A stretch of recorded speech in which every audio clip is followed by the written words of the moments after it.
하나님의 말씀 로마서 8장 14절 말씀 보시겠습니다.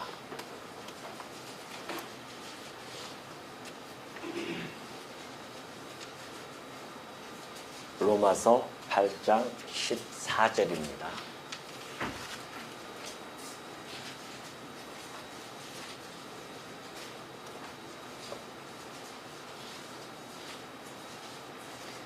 무릇 하나님의 영으로 인도함을 받는 사람은 곧 하나님의 아들이라.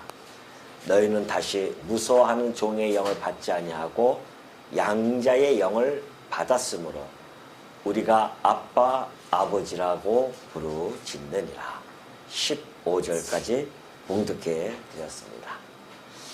예, 우리는 지금 구원론에 관한 내용을 살펴보고 있는 중입니다.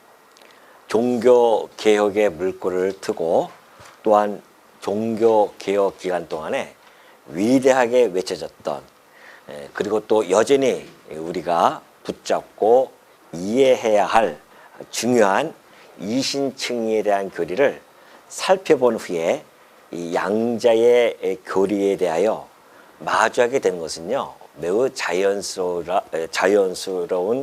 그러한 내용이라 할 수 있습니다. 다시 한번 좀 정리해 드리면요, 지금 우리는 하나님께서 이미 오래전에 영원전이죠, 예정을 하시고 그 예정되어진 자들을 부르십니다. 소명하시고요, 그 소명되어진 자들을 중생케, 즉 다시 거듭나게 해 주신 다음에 그 중생한 자들로 하여금 돌이켜서 하나님 앞으로 오게 하죠. 곧 회심이라고 합니다. 회심되어진 자들, 하나님께서 그들로 하여금 신앙을 갖게 하시죠. 그 신앙에 의해서 하나님은 의롭다고 칭해 줍니다. 자, 여기까지 우리가 지금 구원론이라고 하는 것을 살펴보고 있는 중입니다. 하나님이 열심히 얼마나 정말 우리를 향해서 열심을 해가고 계신지를 우리는 이런 내용 하나하나 살펴보면서 지금 확인하고 있는 중입니다. 그냥 우리가 와서 우연하게 또는 어떻게 하다 보니까 여기에 앉아 있는 우리의 모습이 아니라는 겁니다. 오늘 이 시간에 여기 앉아서 하나님 말씀 앞에 접하고 있는 것은 하나님께서 이미 영원전서부터 계획하신 일이었고, 그런 것들을 역사 속에서 하나하나 지금 계시로서 드러내주고 있는 상황입니다. 자, 우리는 이제 지난 시간에 이 이신칭에 대해서 살펴봤고요. 이 칭이 다음에 오는 것이 이제 양자입니다. 양자에 대한 글이죠. 자, 이 양자라고 하는 것은 사실 우리 성도에게 있어서는요, 참으로 영광스러운 주제가 아닐 수 없습니다. 뿐만이 아니라 오늘 우리들에게 최고의 권면이며 위로며 격려가 되어줄 수 있는 그러한 내용이 아닐 수 없죠. 사실 이 칭의와 우리 지난 시간에 살펴봤던 칭의와 이 양자는요, 불가분의 관계입니다. 물론 이 구원론에 나타나는 모든 하나 내용이 다 연속성을 가지고 유기적으로 이루어져 있지만은, 특히 이 칭의와 양자는 뗄래야 뗄 수 없는 그런 관계를 가지고 있는데요.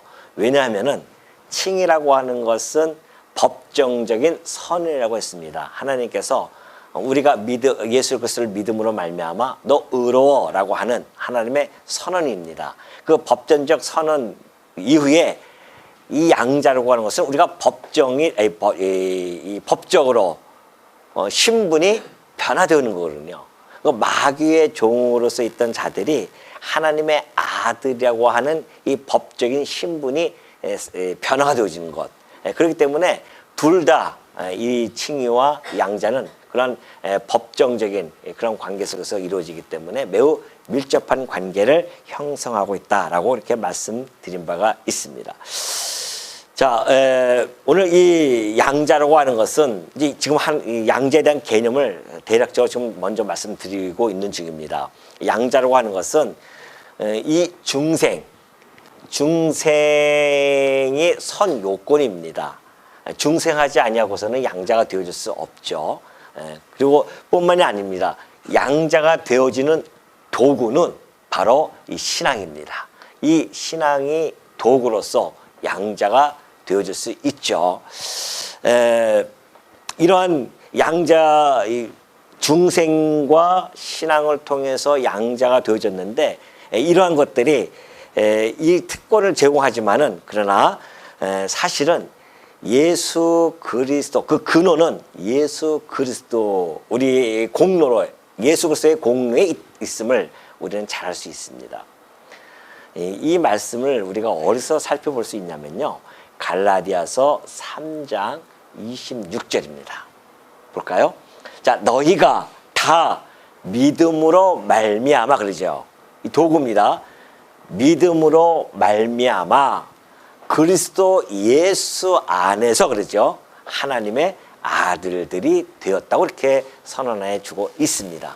그러니까 믿음으로 말미암았는데 어디 안에서요? 그리스도 예수 안에서. 그러니까 근원은 예수 그리스도이십니다.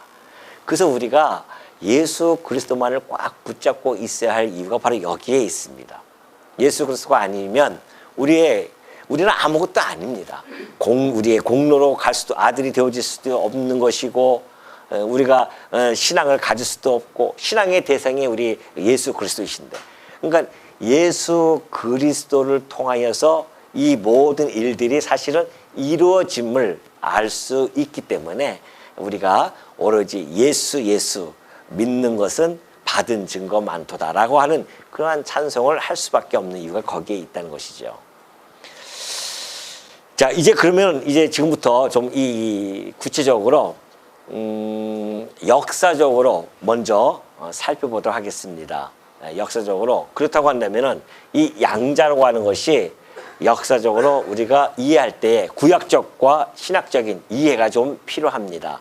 자, 이 구약적으로 보면은 사실 하나님께서 당신의 형상으로 아담을 만드시죠. 그리고 하와를 만드십니다.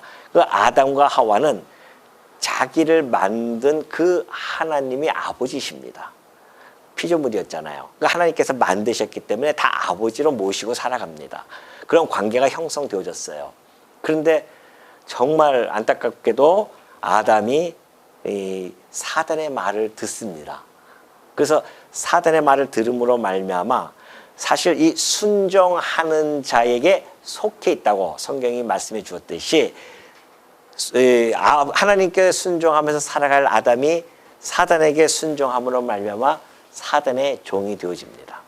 그래서 예수님께서 이 땅에 오셔서 하신 말씀이 너희가 너희 아비 마귀에게서 났다고 그렇게까지 예수님께서는 그들에게 선포해 주셨는데 사실 맞습니다. 우리가 이 땅에 태어나는 자들은 신분이 이렇게 다 주어져 있어요. 우리 육신적인 신분 말고 영적인 신분이.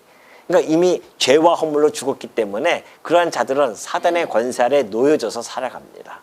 그러니까 사단의 권세 아래 놓여졌다고 하는 것은 곧 사단에 속한 자이며 사단의 종이라 할 수 있으며 더 나아가서는 사단이 오히려 그 모든 자들의 아비가 되어지는 죄인들의 아비가 되어져서 살아가는 그러한 비참한 현실 속에서 살아갔었죠. 그런데 하나님께서 이제 하나님의 아들이라고 하는 그 용어가 창세기 4장 25절에서 나타나는데요. 바로 이때 나타납니다. 자, 하나님이 아담이 이제 가인과 아벨을 낳았어요. 근데 아벨은 의로운 자로서 하나님께 그 제물을 드립니다. 그러니까 하나님께 피해 제사를 드림으로 말미암아 하나님의 인정함을 받죠. 그렇지만 가인은 피해 제사가 아니라 곡식으로 제사를 드림으로 말미암아 하나님께서 그 제사를 받지 않으십니다. 그러니까 이 가인이 얼마나 화가 났겠습니까? 그래서 아벨을 죽이지 않습니까? 그래서 아벨을 죽인 대신에 죽었기 때문에 하나님께서는 아벨 대신에 셋을 갖다가 주셨어요. 근데 셋도 아들을 낳습니다. 그의 이름을 에노스라 합니다. 자, 아벨 대신에 다른 씨를 주셨다고 해요. 그럼 아벨은 하나님으로부터 인정함을 받은 그래서 의로운 행위를 했던 자였었습니다. 그 의로운 행위가 바로 피해 제사를 드렸다는 거 아니겠습니까? 자기의 죄를 용서해달라고 하는 피해 제사를 드렸던 사람이었습니다. 그러니까 아벨 대신이라고 하는 것은 그 아벨의 계보를 따른다는 거 아니겠습니까? 그래서 셋을 주셨는데 셋 셋이 아들 낳습니다. 그의 이름을 에노스라고 했는데 그때의 사람들이 비로소 여호와의 이름을 부릅니다. 그러니까 여호와의 이름을 불렀다고 하는 것은 여호와를 찬양하고 여호와를 함께 동행하는 자들이죠. 그래서 그들을 하나님께서 이제 아담, 셋 이렇게 계보를 이어가는데 창세기 6장 2절에 보니까요. 하나님의 아들들이 해서 창세기에서부터 시작해서 성경 제일 최초로 아들들, 하나님의 아들들이라고 하는 용어가 나타납니다. 그러니까 이 하나님의 아들들은 누구냐면은 바로 여호와의 이름을 부른 자들이에요. 자, 그러니까 우리가 한번 역사적으로 살펴보면은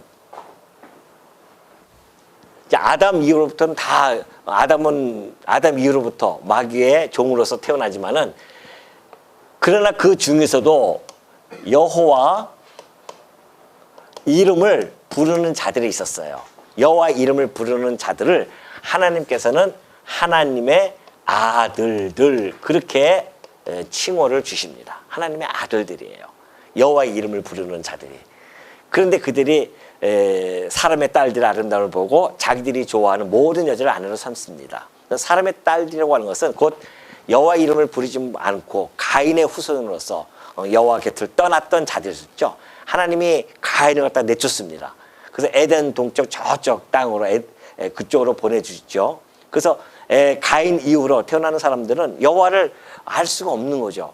그래서 그들은 그렇게 살아가지만은 이 셋의 후손들은 여호와의 이름을 부르면서 살아왔기 때문에 하나님의 아들들이라는 그 이 칭호를 하나님께서 붙여줍니다. 그리고 나서 이제 특별히 그 이후에 이제 뭐 노아 사건도 이루어지고 뭐 물심파하고 나서 하나님이 역사 속에서 진행하다가 특별히 어떠한 사람을 부릅니다. 그것이 곧 아브라함이죠. 셋의 후손입니다. 그것도 여호와의 이름을 불렀던 셋의 후손 중에서 아브라함을 불러서 약속을 해줍니다. 그리고 그 후손들이 곧 나라를 형성하는데 그 나라가 이스라엘이죠. 이 이스라엘 나라가 형성되어지는데 이 이스라엘 나라를 향해서 하나님께서 해주시는 말씀이 애굽 땅 종 되었던 그 집에 있을 때였습니다. 그때에 하나님이 출애굽기 4장 22절 보면 그래요. 너는 바로에게, 곧 너는 누구냐면 모세입니다. 모세야, 너는 바로에게 이르기를 여호와의 말씀에 이스라엘은 내 아들, 내 장자라 그렇게 해주라는 겁니다. 그러니까 이스라엘 나라는 하나님이 특별히 택해서 당신의 아들들로 삼아줬어요. 아들로 삼아줬습니다. 그래서 이 이스라엘은 장자라는 겁니다. 장자로서 했죠. 그러니까 이방인들은 하나님을 아버지로 모시고 살지 못합니다. 그냥 살아가는 거죠. 마귀의 자손으로서. 그런데 특별히 그중에 이스라엘 민족을 하나님 부르셔서 아들로 삼아주시고 장자로 그렇게 삼아줬단 말입니다.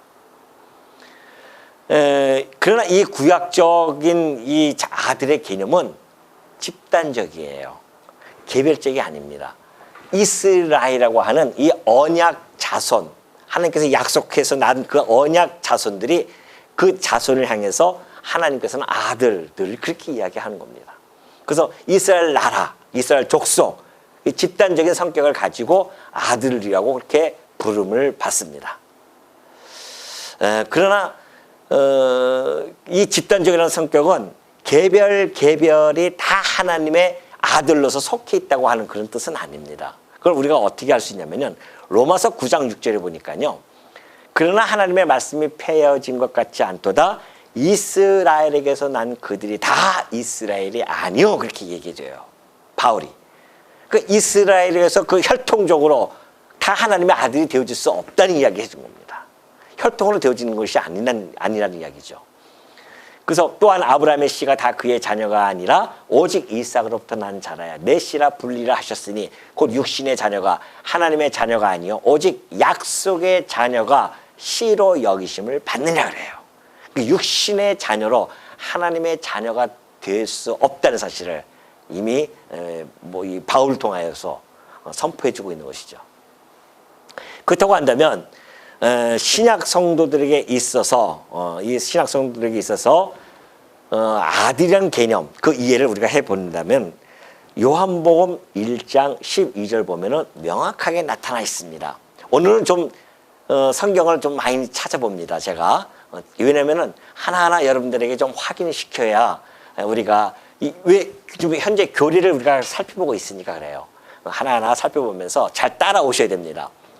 자, 영접하는 자, 곧 그 이름을 믿는 자들에게는 하나님의 자녀가 되는 권세를 주십니다.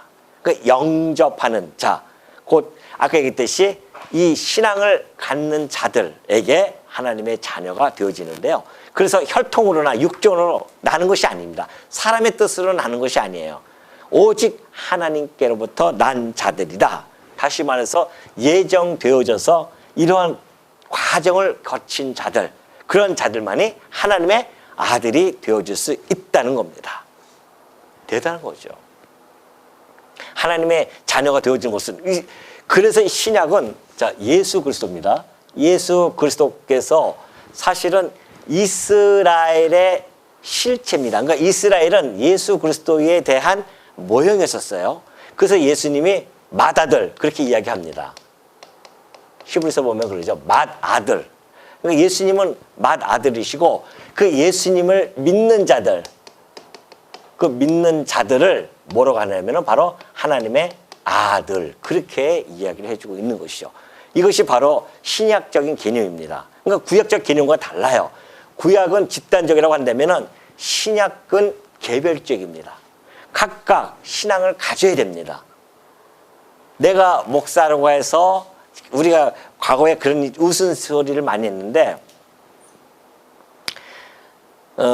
예수 믿다고 전도를 하면은 아이고 나는 누가 우리 아버지가 아니면 우리 엄마가 또 우리 할아버지가 믿고 있기 때문에 돌아가실 때 내가 할아버지 아니면 엄마 치맛자락 붙잡고 내가 천국에 갈 수 있는 사람이요. 그렇게 이야기하는 사람들이 참 많이 있었습니다. 우스갯소리지만은 그렇게 이야기하거든요. 그래서 목사 자녀라고 해서 다 구원받는 건 아닙니다. 하나님의 자녀가 될 수 있는 것이 아니에요. 왜? 혈통으로 이어지지 않기 때문에 그렇습니다. 각각 개개인마다 하나님께서 당신의 능력을 통하여서 믿게 해줘서 하나님의 아들이 되어진 겁니다. 그러니까 다 개별적이에요. 신앙이라고 하는 것은. 그러니 그 부모의 신앙을 자식들에게 그 계대가 이어진다고 하는 것처럼 축복이 어렵겠어요. 혈통이 아닌데도 불구하고 그 자식들에게 신앙이 넘겨져서 그 자식들도 하나님의 자녀가 되어진다고 하는 것은 정말 하나님의 크신 은총이 아니고서야 그거 이루어질 수가 없습니다. 그렇기 때문에 신약적인 것은 이 구약은 모형적이기 때문에 이것이 이제 육적이지만은 신약은 실체이기 때문에 신령적으로 그렇게 다가오는 겁니다. 그러니까 우리가 하나님의 아들이라고 해서 뭐 이렇게 육적처럼 너는 족보를 쫙 적는 것이 아니잖아요. 이스라엘 나라에서 구약시대 때의 족보를 적는 것은 예수 그리스도께서 그 혈통을 타고 오셨다는 것을 증명하기 위해서 하나님께서 계속 족보를 이야기하지 않습니까? 그러나 신약에서는 족보가 없어요. 오로지 누구예요? 예수 그리스도와 나, 그 사이뿐이 없습니다. 그 우리의 족보는 예수 그리스도, 그분이 우리의 족보죠. 그분을 통해서만이 우리가 아들이 되어줄 수 있습니다. 그래서 예수 그리스도는 맏아들이시고 우리는 그의 아들, 하나님의 아들로서 형제가 되어줄 수 있는 겁니다. 이런 놀라운 이 축복의 자리가 어디 있겠어요. 우리 주 예수 그리스도가 우리의 형제. 그래서 바울이 얘기했듯이 거룩하신 자가 우리와 함께 형제가 되어짐을 부끄러워하지 아니하셨습니다. 우리 큰아들, 하나님의 큰아들, 맏아들이신 예수님께서 이 땅에 오셔가지고서는 우리 같은 이 죄인을 형제로 삼는 것을 부끄러워하지 아니하시고 십자가에서 죽으셔서 그 일을 너끈히 해내셨단 말이죠. 그래서 우리가 그의 형제가 되어졌다고 하는 사실, 이것처럼 행복하고 정말 기쁘고 그래서 우리가 복된 소식이다 해서 복음 그렇게 이야기하는 겁니다. 이런 소식들을 들을 때마다. 자, 그러면 이제 역사적인 이해를 좀 했으면요. 그 다음에 좀 정의를 한번 살펴보도록 하겠습니다. 그러면 양자란 무엇인가? 이것은 이제 우리 믿음의 선배들이 이렇게 잘 정리를 해놨어요. 웨스트민스터 신앙 고백에 보면은 소요리 문답 34문입니다. 자, 양자로 삼는 것은 무엇인가? 라고 묻습니다. 양자를 도대체 삼는다는 것이 무슨 뜻인가? 양자로 삼는 것은 하나님의 값없는 은혜로 정하신 것인데 그래요. 자, 첫 번째, 하나님의 값없는 은혜로 양자가 되어짐을 보여줍니다. 그 다음에 우리를 하나님 자녀 수요 중에 들게 하시고 하나님 자녀 수요가 정해져 있어요. 놀랍게도. 그냥 하나님께서 마냥 들어오신 아들로 입적하는 것이 아닙니다. 정해져 있습니다. 언제? 하나님의 영원한 작정 안에 정해져 있어요. 충만한 수가 있습니다. 하나님께 꽉 채운 수가 있어요. 그 사람들을 예정한 자들 아닙니까? 그러니까 여러분들이 하나님 자녀의 그 충만한 수에 들어갔다? 이것처럼 복된 것이 어디 있겠냐 말이죠. 이것처럼 행복한 것이 어디 있겠어요. 아무나 못 들어갑니다. 소위 세상 사람처럼 뭐 와이료를 먹여가지고서는 하나님 자녀가 될 수 있을까요? 안 돼요. 내가 정말 열심히 그냥 공로를 쌓고 도덕적으로 아무리 깨끗하다 할지라도 하나님의 자녀가 되어질 수는 없습니다. 그 수에 들어갈 수가 없어요. 그 수는 하나님이 이미 정하신 수가 있습니다. 완전수가 있어요. 그 수에 들어간 자들만이 이러한 하나님의 능력 아래서 자녀가 되어진다는 사실 아니겠어요? 그래서 하나님의 자녀 수요 중에 들게 하시고 그 모든 특권을 누리게 하신다는 겁니다. 특권이 있어요. 자녀됨의 특권이. 특권 없이 뭐 양자 삼으면 아무 특권이 없으면 무슨 의미가 있겠습니까? 특권이 있다니까요. 그래서 오늘 우리가 우리 선배들의 이런 신앙적 고백을 토대로 해서 이 토대는 그냥 신앙적 고백을 모아서 머리 짜놓고 이야기한 것이 아닙니다. 하나님의 말씀을 토대로 해서 하나하나 다 이 내용을 적었기 때문에 우리는 이제 이 토대를 가지고 하나님의 말씀을 확인해 보도록 하겠습니다. 자, 먼저 값없는 은혜라고 하는 겁니다. 하나님의 양자됨의 특성이 바로 값없는 은혜, 하나님의 은혜성을 가지고 있습니다. 이 모든 것을 보면 여러분은 금방 이제 좀 캐치를 할 겁니다. 아, 이 모든 것의 특성이 뭐예요? 하나님의 은혜구나. 다 은혜예요. 은혜. 이것도 은혜로 계속 제가 특성을 갖다가 적지 않습니까? 잊어버리지 마시라고요. 내 공로, 내 어떤 뭐 행위, 손톱만큼도 들어가지 않습니다. 오로지 하나님의 철저한 값없는 은혜입니다. 은혜로 주어진다는 것이죠. 그렇기 때문에 에베소서 1장 5절을 보면은 잘 나타나 있죠. 그 기쁘신 뜻대로 우리를 예정하사, 그 기쁘신 뜻이에요. 하나님 기뻐한 뜻대로 우리를 예정하사 예수 그리스도로 말미암아 자기의 아들들이 되게 하셨다. 예수 그리스도로 말미암아 자기의 아들들이 되게 하셨다는 겁니다. 이는 그가 사랑하시는 자 안에서 우리에게 거저 주시는 바 은혜예요. 거저 주시는 겁니다. 양자는 거저. 우리가 고아원에 가서 양자를 입적할 때에 그냥 거저, 그냥 제가 좋겠다 해가지고 걔를 받아들이지 않습니까? 입적을 하잖아요. 그것처럼 하나님께서도 우리를 당신이 선택을 해서 은혜로 양자로 받아주십니다. 그래서 은혜의 영광을 찬송하게 하는 거로. 왜 그렇게 은혜를 베푸시는가 하나님이. 그 목적이 있어요. 하나님께서 우리로 하여금 은혜를 받은 자들로 하여금 뭐하라? 그 은혜의 영광, 하나님 베푸신 그 은혜의 영광을 찬송하게 하려는 것입니다. 이것이 하나님의 깊으신 뜻이에요. 하나님은 우리의 은혜의 영광을 찬송받는다고 뭘 그렇게 만족하시겠습니까? 하나님은 자충족하신 분입니다. 뭐든지 다 충족하신 분인데 우리의 은혜의 영광을 찬송받는다고 해서 하나님께서 그거 충족하겠냐 말이죠. 원래 충족하신 분인데. 그럼 누구 좋으라고요? 은혜의 영광을 찬송하는 자들로 하여금 기뻐하라고. 즐거워하는 거 아닙니까? 노래는 왜 해요? 즐거우니까 노래가 나오지 않습니까? 은혜의 영광을 우리가 받았으니, 은혜를 받았으니 얼마나 기쁘고 즐겁냐 말이죠. 그래서 하나님을 찬송하는 겁니다. 그렇게 하시려고 하나님께서 당신의 자녀를 기쁘고 즐겁게 살게 하시려고. 그래서 우리는 그리스도 안에서 그의 은혜의 풍성함을 따라 그의 피로 말미암아 속량 곧 죄사함을 받았다는 거 아니겠어요? 은혜 안에서 하나님이 양자되셨다. 잊지 마시기 바랍니다. 그렇다고 해서 하나님께서 은혜를 해줬기 때문에 우리가 가지고 있는 죄의 형벌을 그냥 하나님께서 알았다, 그냥 두리뭉실 넘어갔을까요? 아니에요. 우리가 가지고 있는 이 죄의 형벌은 하나님의 공의입니다. 하나님이 너 이거 하지 마, 이거 하면 죽을 거 했는데 했잖아요. 그 하나님의 공의가 실현돼야 됩니다. 죽여야 된단 말이죠. 그러니까 우리가 죄의 형벌로 죽어야 되는데 죽으면은 영원히 둘째 사망으로 떨어질 텐데 어떡합니까? 그래서 하나님께서는 그 공의를, 당신의 그 공의를 충족시키기 위해서 당신의 사랑하는 아들을, 맏아들을 이 땅에 보내신 겁니다. 이 아들들을 위해서 대신 죽이시려고. 그래야 공의가 만족되어지니까. 그러니까 우리 이 값없이 은혜라고 했다고 해서 값이 없는 게 아닙니다. 우리야 값이 없이 했지만은 하나님께서는 그 대가를 아주 톡톡하게 그냥 치르시는 겁니다. 혹독하게 치르셨어요. 이 세상 그 어떤 것도 견딜 수 없는 당신의 가장 가치로운 그 당신의 독생자 아들을 이 땅에 보내서 죽이셔요.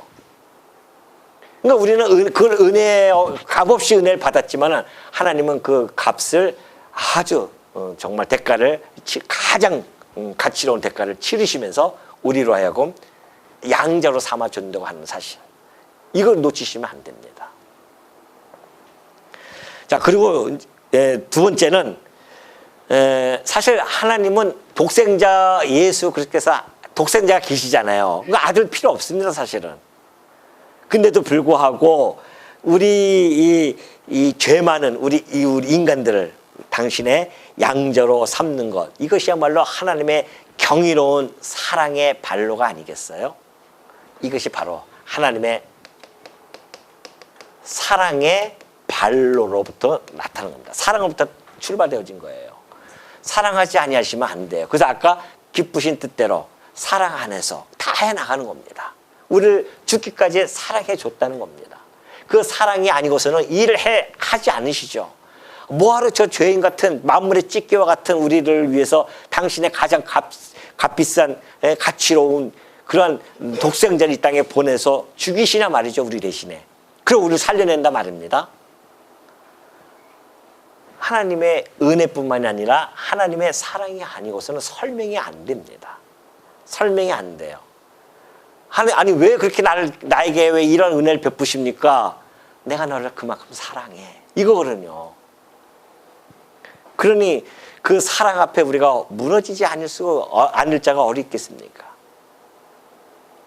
요한 1서 3장 1절에 보면 사도 요한이 이렇게 설명해 주고 있습니다. 보라, 아버지께서 어떠한 사랑을 우리에게 베푸사 하나님의 자녀라 일컬음을 받게 하셨는가 한번 생각해 보라는 겁니다. 어떠한 사랑일까요, 도대체? 어떠한 사랑을 베푸셔서 하나님의 자녀라 우리가 일컬음을 받는다 말입니다. 하나님이 우리에게 대한 어떤 사랑을 베푸셨는지 아십니까? 그것이 바로 5장 8절에서 잘 설명해 주고 있죠. 로마서 5장 8절입니다. 바울은 이렇게 답을 해주고 있습니다. 우리가 아직 죄인 되었을 때에, 죄인이면 뭐예요? 영원한 죄 가운데 지옥불에 던져질 자 아닙니까? 그리스도께서 우리를 위하여 죽으십니다. 죽으심으로 하나님께서 우리에 대한 자기의 사랑을 어떻게 해요? 확증하셨다는 거예요. 아들을 이 땅에 죽이심으로 말미암아 그 어떠한 사랑이 뭔가?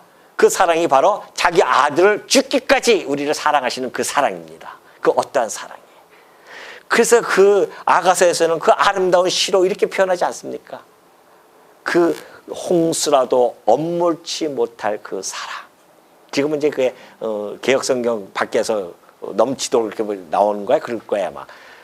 하나님의 사랑이 엄물지 못할 이 사랑이, 이 홍수가 퍼져나가면은 그걸 누가 감당합니까? 하나님의 사랑은 그 정도로 막 퍼져나간다는 거 아니겠습니까?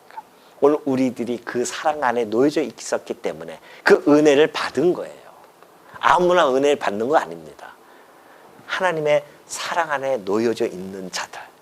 그래서 하나님의 아들을 죽기까지 사랑하는 그 사랑으로 우리를 양자로 삼아줬다는 이 사실, 이 특성을 보기만 해도 여러분이 내가 지금 이 자리에 앉아 있는 것이 이게 보통 자리가 아닌 것을 알 수가 있잖아요.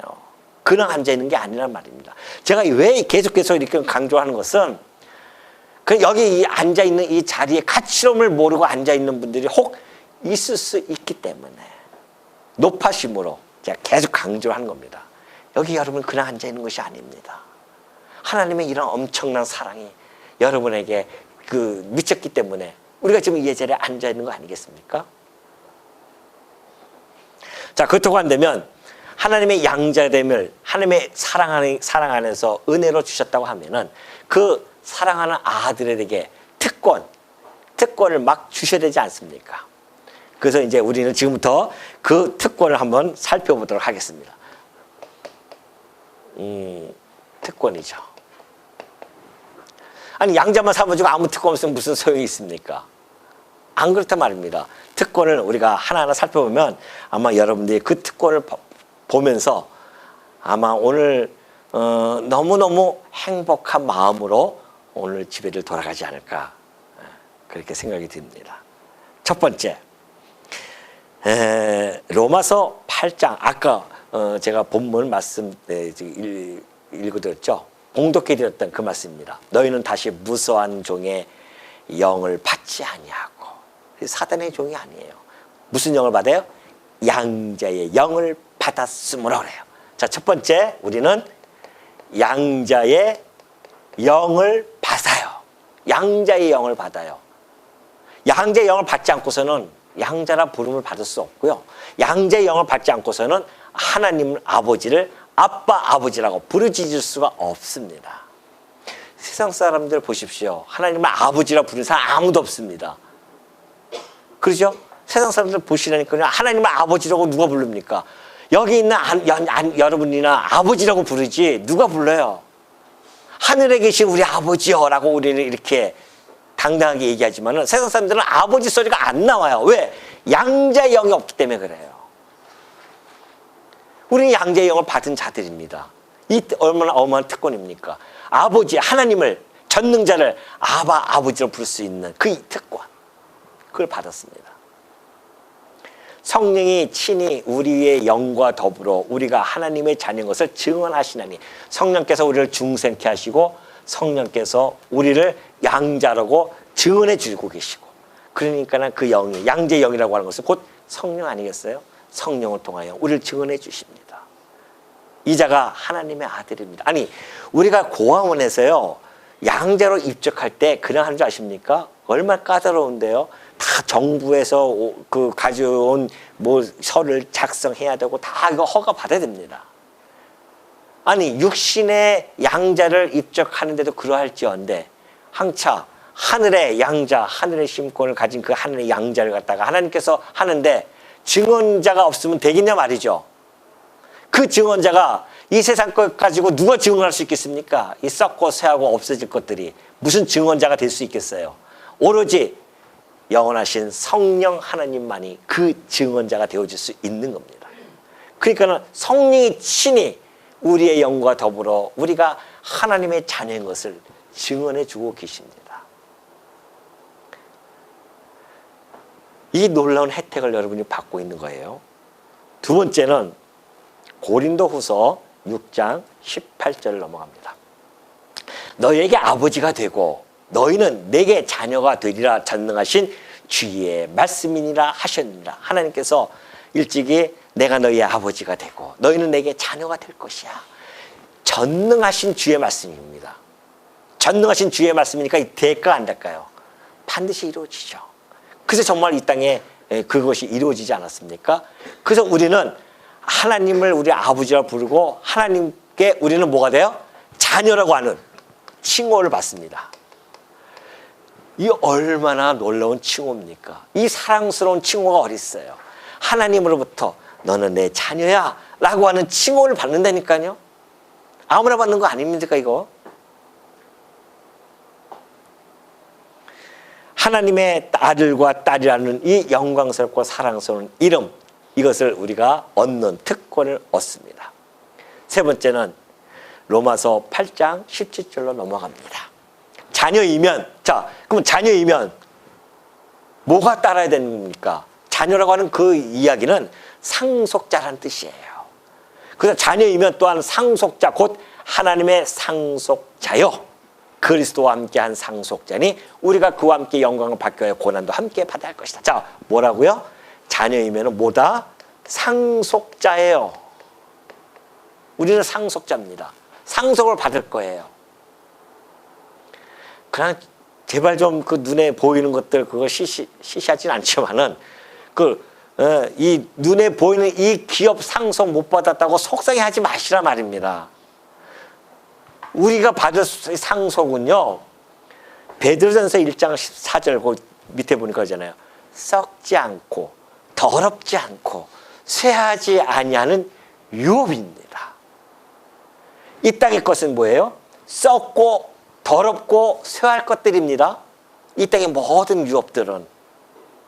아니 빌딩을 갖다가 100층짜리 빌딩을 내가 상속받았어요. 그 빌딩이 영원할까요? 나중에 그거 몇백 년 지나면 다 없어질 것들입니다. 다 썩고 없어질 것들이에요. 그러나 하나님께서 우리에게 주시는 그 유업, 그 하늘나라의 그 영원한 기업은요, 썩지 않습니다. 영원한 것이에요. 더럽지 않고 쇠하지 아니하는 그 유업을 우리로 하여금 있게 해주십니다. 왜?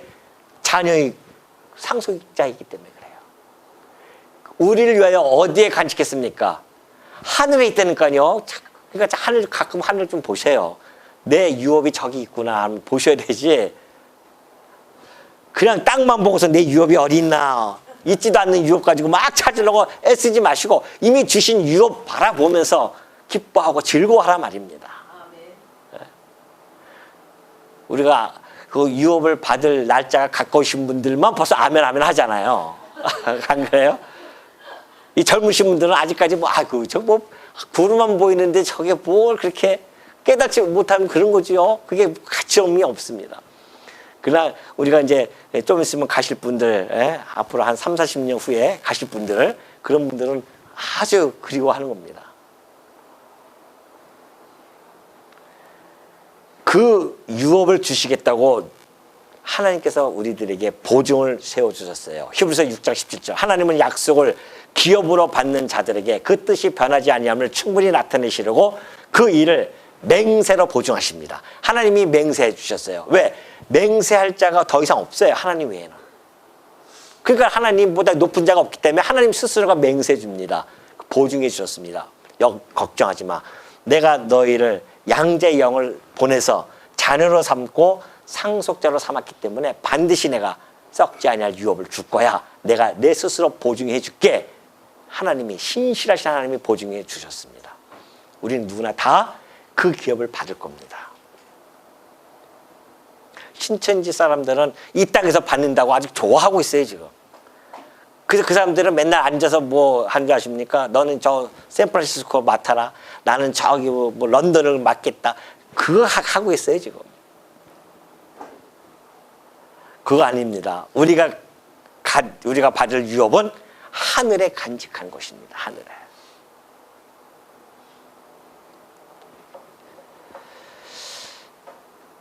깜짝 안 놀라시네요.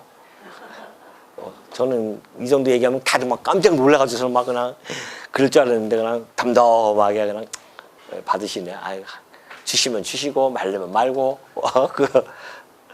또 있습니다. 이것만 끝나면은 또 제가 또 할 말이 없죠. 또 있다니까요. 계속해서. 자, 시간이 없어서 그렇지 시간만 있으면 아주 그 특권이 너무너무 많습니다. 좀 받을 것이. 자, 다음에는 우리가 이제 히브리서를 보면은 주께서 그 사랑하시는 자를 징계하시고 그가 받아들이시는 아들마다 책짓질 하심이라. 이거는 별론데요? 아니에요. 하나님이 당신의 부성적인 징계를 가합니다. 아들이기 때문에 그래요. 아들이 아니면, 자녀가 아니면 징계를 할 필요가 없어요. 그냥 형벌 가운데 죽어보면 끝납니다. 근데 당신이 사랑하시는 자예요. 주께서 사랑하시는 자를 어떻게 해요? 징계하신다니까요. 사랑하기 때문에. 그가 받아들이는 아들마다, 받아들이는 이 양자들마다 어떻게 해요? 책찍질 하십니다. 이제 자녀이기 때문에 당신의 뜻과 당신의 그 성품을 담게 하기 위해서 잘못된 곁길로 가면은 하나님이 징계하시고 책찍질 하셔서 우리를 하여금 돌아오게 하시는 이 부성적인 사랑을 우리에게 베풀어 주십니다. 징계가 없으면 뭐예요? 사생자입니다. 여러분 징계를 갖다가 달게 받으셔야 돼요. 그래서 여러분이 지금 나 징계를 받는다. 아, 하나님이 나를 사랑하시는구나 라고 깨달으면 틀림이 없습니다. 이런 하나님의 징계를 우리가 지금 받고 있다는 것입니다. 그 징계뿐만이 아니라 우리는 하나님의 긍휼하심을 받습니다. 아버지가 자식을 긍휼히 여김같이 여호와께서는 자기를 경외하는 자를 긍휼히 여기신다는 거 아니겠습니까? 우리를 긍휼히 여기셔요. 징계를 해 가시면서도 여전히 우리를 긍휼히 여기십니다. 왜요? 우리의 체질을 아시기 때문에 그렇습니다. 우리의 체질은 여전히 죄 가운데 살아갈 수밖에 없는 존재임을 아셔요. 그리고 우리가 단지 먼지뿐임을 기억하고 계십니다. 흙으로 왔으니 흙으로 돌아가는 존재도 얼마나 연약한 존재입니까? 그걸 아셔요. 그래서 우리를 긍휼히 여기십니다. 징계 가운데서도 우리를 긍휼히 여기기 때문에 징벌을 안 하시는 겁니다. 징벌을 하면 다 끝나버리죠. 근데 끝까지 우리를 붙들고 가신다는 겁니다. 견인해 가시는 그 하나님의 사랑, 긍휼하심이 이 안에 담겨져 있습니다. 하나님의 긍휼함을 받는다? 이것처럼 또 기쁜 일이 어디 있습니까?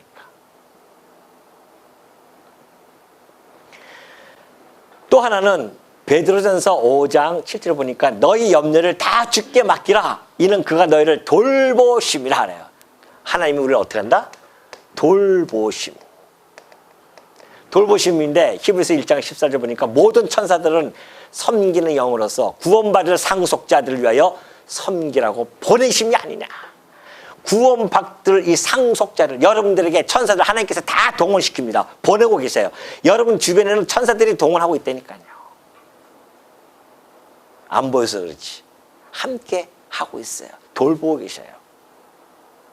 어제 우리 소식 들었지만 우리 성도님 한 분이 차사고가 나가지고서는 폐차가 될 정도로 그렇게 했는데 겉은 멀쩡하게 그 돌보심을 받는 거 아니겠습니까? 하나님의 돌보심이 아니고서야 어떻게 그렇게 차가 이 블랙 아이스에 뺑 돌면서 뒤에서 받고 막 이래가지고서는 그 차가 폐차가 될 정도로 그렇게 어려운 상황인데 놀랍게도 육신 겉에는 뼈 하나 부러지는 거 없어요 지금. 물론 조금 이제 마음이 이제 놀랬을 거 아니에요. 놀램이 있고 이런 것은 있죠. 그러나 하나님께서 그걸 돌보심으로 말미암아 이렇게 보호해 주셨는데 그러면은 세상 사람들 하나님 안 믿는 사람들은 안 돌봐주느냐? 돌봐줘요 하나님. 그 안 믿는 사람도 사사고 났을 때에 폐차 정도 되었음에도 불구하고 멀쩡하신 분도 많이 있죠. 왜 하나님께서는 악이나 선이나 하나님께서는 이 땅에서 살아가시면서 당신의 뜻과 목적을 이루기까지는 돌보면서 다 섭리해 가십니다. 그러면 뭐가 다른가? 자녀와 상속을 받은 이 자녀는 이 모든 일이 이 사건이 하나님의 돌보심이라고 하나님께 영광을 돌리죠. 그러나 안 믿는 사람은 어디다 돌립니까? 야, 운이에요. 운 좋았다 정말. 운 좋았다. 천지신명이 우리를 지키셨다. 이렇게 얘기한다 말입니다. 그게 다른 거예요. 똑같은 사건이지만 바라보는 감정이 전혀 다릅니다. 우리는 하나님께서 나를 양자로 삼아주신 하나님께서 날 돌봐주셨구나. 세상 사람들은 운이 좋았다. 재수가 좋았다. 그렇게 이야기하지만 이것이 전혀 다른 생각을 가지고 살아가는 존재입니다. 그래서 또 하나 마지막 빌립보서 4장 19절입니다. 나의 하나님이 그리스도 예수 안에서 영광 가운데 그 풍성한 대로 너희 모든 쓸 것을 채우시리라.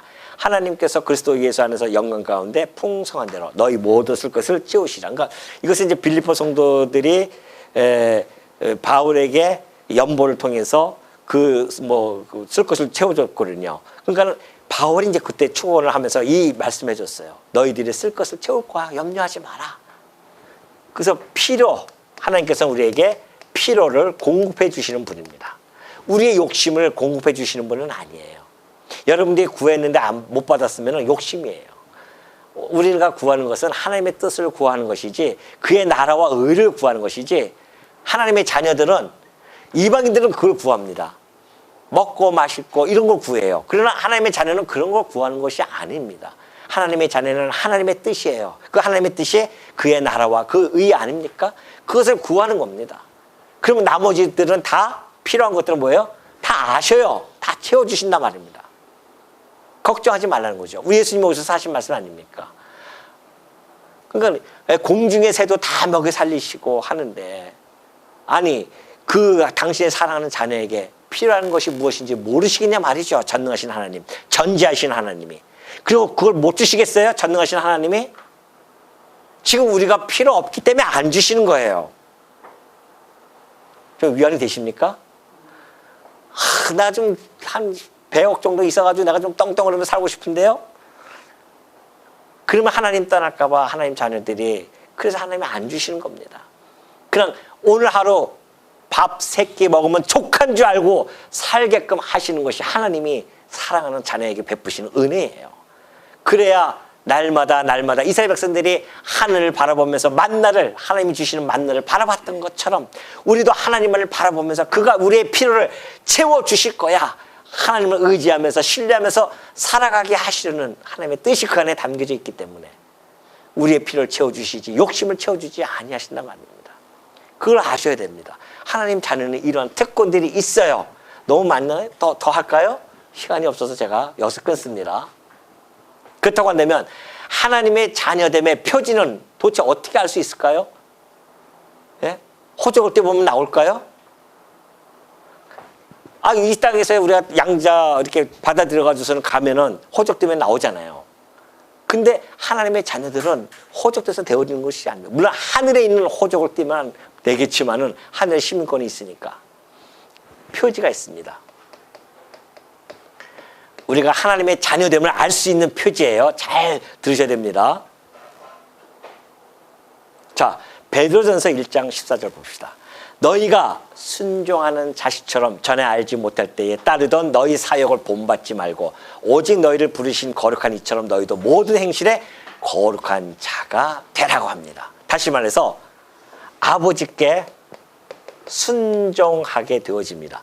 맏아들이신 그리스도께서 아버지께 온전히 순종해서 죽으셨던 것처럼 당신의 이 자녀들, 이 맏아들의 형제인 우리들도 하나님 아버지께 순종하면서 살게 되어지는 이런 표지가 나타납니다.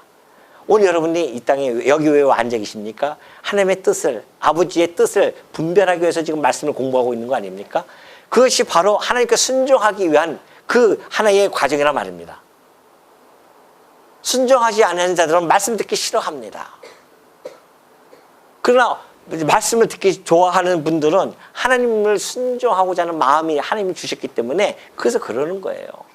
그런데 이 어린아이, 아직 믿음이 자라나지 못한 그러한 어린아이와 같은 사람들은 애기처럼 그냥 노는 거죠. 그 때가 돼요. 때가 돼서 점점 자라나게 되어지면은 아버지의 뜻이 무엇인지를 알게 되어지고 하나님의 아버지의 은혜와 하나님 아버지의 사랑을 깨닫게 되어지면 철 들잖아요. 아니 이제 3살, 2살짜리가 하나님의 아버지의 은혜와 사랑을 압니까? 그것도 징그럽죠. 그러면은 1살 돼가지고서는 아버지의 은혜 감사합니다. 사랑해 주셔서 감사합니다. 이렇게 하면 얼마나 징그럽겠습니까? 그도 신장가 가서 아이를 낳고 나서 보니까 아이고 애 키우는 것도 이렇게 힘들었었구나. 그러니까 아버지의 은혜를 알게 해주고 내 진자리 마른 자리 이거 다 아버지가 내가 내 자식한테 이렇게 해주는 것처럼 해주셨을 텐데 아버지의 사랑이 깨달아주고 엄마의 사랑이 깨달아주고 그때 눈물을 쭉 흐르면서 나중에 엄마 아빠한테 가서 엄마 아빠 안아주면서 그동안 고마웠어요. 이것이 진정한 깨달음 아니겠어요? 그때까지 기다려야지 어떡합니까? 자랄 때까지. 그때서야 비로소 순종하게 되어지고 아버지를 그런 표지들이 나타나는 겁니다. 아버지에 대한 순종이 나타나게 되어진다. 또 로마서 8장 14절에 보면은 무릇 하나님의 영으로 인도함을 받는 사람은 곧 하나님의 아들이라 그렇게 되어져 있어요. 자,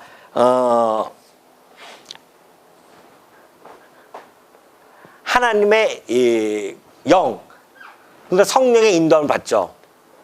성령의 인도함을 받는다는 것은 이 성령으로 말미암아 그 성령을 통하여서 점점 거룩하게 성화가 되어지고 견인되어지는 이런 과정들을 이야기합니다. 양육되어지고 이런 것들이죠. 그 성령의 인도함을 받는 자들은 반드시 성령의 열매를 맺는 겁니다. 그러니까 성령의 열매가 맺어져요. 성도들은, 하나님의 자녀들은요, 성령, 하나님이 보내신 그 영의 인도함을 받는 자들이기 때문에 반드시 영의 열매들이 맺혀지게 되어 있어요. 성령의 열매가.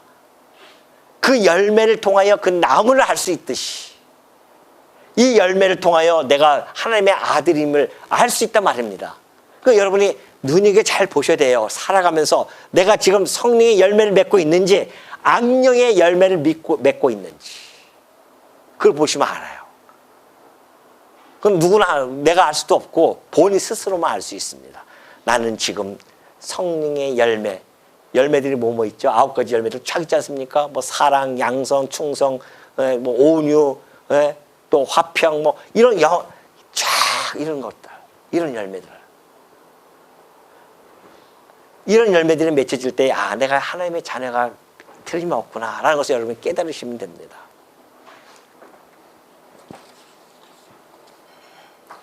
또 하나는 형제를 사랑하는 게 나오는데 이게 요한일서 4장 20절에 나옵니다. 누구든지 하나님을 사랑하노라 하고 그 형제를 미워하면 이는 거짓말하는 자니 보는 바 그 형제를 사랑하지 아니하는 자는 보지 못하는 바 하나님을 사랑할 수 없느니라. 우리가 이 계명을 주께 받았나니 하나님을 사랑하는 자는 또한 그 형제를 사랑할지니라. 형제 사랑으로 나타납니다. 하나님의 자녀됨의 표지는 형제 사랑으로 나타나요. 아니, 보이지 아니하는 하나님을 사랑한다고 말을 하는데 보이는 형제도 사랑하지 못하는데 어떻게 하나님께서 당신의 아들들을 모아주셔서 형제라고 일컬음을 받겠는데 그 보이는 형제도 사랑 못해요? 맨날 미워하고 욕하고 그러면서 보이지 아니하는 하나님의 태는 하나님, 내가 하나님을 사랑합니다. 그렇게 할 수가 없어요. 안 된다는 겁니다. 하나님, 보이지 아니하는 하나님을 사랑한다고 하는 것은 보이는 형제를 통하여서 내가 하나님을 사랑한다는 것을 증명해내는 겁니다. 내가 하나님의 자녀임을 증명해내는 것은 형제 사랑을 통해서 증명해내는 거예요. 그럼 무조건 내가 교회당 왔다 갔다 하니까 내가 하나님의 자녀야. 천만의 말씀입니다. 교회당 왔다 갔다 한다고 해서 하나님 자녀가 되어지는 것이 아니에요. 내 삶을 통해서 열매가 맺혀지고 사랑이 나타나고 하나님 아버지께 순종하는, 그리고 아버지 안에서 즐거워하며 살아가는 것, 이런 것들이 나타나지 아니한다고 한다면, 물론 이것이 뭐 온전하게 다 나타나지는 않습니다. 하나님께서 그 시간이 있죠. 그 흐를 하면서 때로는 내가 살아가다 보면 성령의 열매만 맺겠습니까? 악령의 열매도 맺죠. 그러다가 깨달아진단 말입니다. 하나님께 다시 돌아와서 순종하고, 아, 하나님, 아버지가 그걸 싫어하시는 건데 내가 아버지를 잠깐 잊어버렸습니다. 또 돌아와서 또 순종하게 되어지고 또 순종하게 되어지고, 형제 사랑하지 못하다가도 또 돌아와서 또 순종하게 되어지고, 이러면서 점점 거룩하게 변화가 되어지는 삶, 이런 것들이 나타나야 된다는 것이죠. 이것이 바로 양자됨의 표지입니다. 그러니 우리가 받는 특권만큼 이 표지도 우리가 나타날 수밖에 없다는 사실. 여기에 대한 감동과 감격이 있으면 이 표지도 나타날 수밖에 없죠. 여기에는 감동이 없는데 이 표지가 나타나겠습니까? 여기에 대한 감동과 감격이 없는데 이 표지가 나타날 수 있겠냐고요. 하나님이 주신 이 특권이 뭔지도 모르고 이것이 소중한 것도 모르고 살아가는 사람이 이런 표지가 나타날 수 있겠냐고요. 안 된다니까요. 여기서부터 시작되어져서 내가 하나님의 아들이 되어짐이, 하나님의 은혜와 사랑과 그리고 이런 특권을 받았다고 하는 것, 내가 무엇이간데 어떻게 내가 이런 놀라운 특권과 이 특혜와 그리고 하나님의 은혜를 받을 수 있겠는가. 날마다 감동하고 감사할 때에 아버지의 뜻에 순종하고 성령의 열매를 맺으면서 형제사랑으로 아버지 자녀됨을 우리가 증명해내는 그러한 우리 성도님들이, 하나님의 자녀들이 되어지시기를 당부드립니다.